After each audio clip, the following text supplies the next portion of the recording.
আসলে যেদিকে হাত দেই সেদিকেই তো সমস্যা। শেরপুরে যখন একটা হাতির বাচ্চাকে এরকম বিদ্যুৎ দিয়ে মেরে ফেলা হলো, তখন সকল হাতি ওর পালের সবাই রাস্তায় এসে ওই রাতে সারা রাত চিৎকার করলো। কিন্তু ওর তো আর বিচার চাওয়ার কোনো জায়গা নেই, ও কার কাছে বিচার চাইবে? এবং এই সবকিছুই ঘটতে হলো আমার দায়িত্ব গ্রহণের মাসখানেকের মধ্যে। ফলে আমার তো খুবই কারণ আছে যে এটা নিয়ে তৎপর হওয়ার। আসলে যেদিকে হাত দেই সেদিকেই তো সমস্যা। কোনো একটা সিস্টেম ডেভেলপড থাকলে আপনি টিকমার্ক দিয়ে বাটন প্রেস করে কাজ আগাতে পারেন।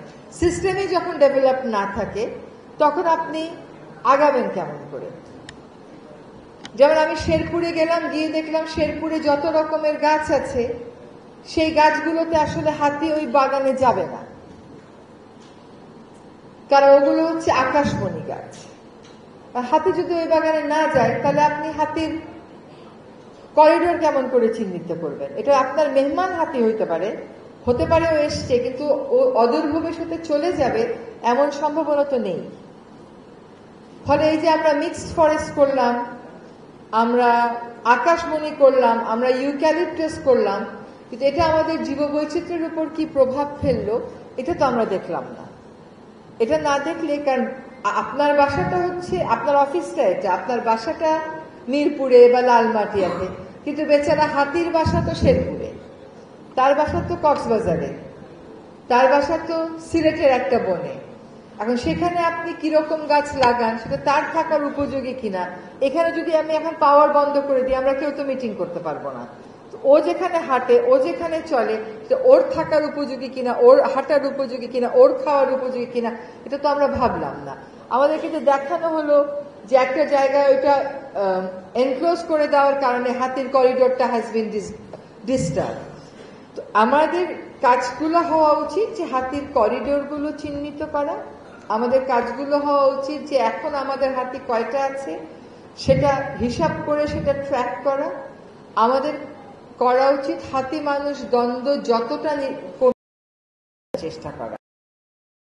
দ্বন্দ্ব আমরা বন্ধ করতে পারবো কিনা আমি ঠিক জানি না, কারণ এত ছোট একটা দেশে আর এমন করে বনভূমি দখল হয়ে গেছে যে সেই দখল উচ্ছেদ কিন্তু রাতারাতির ব্যাপার না।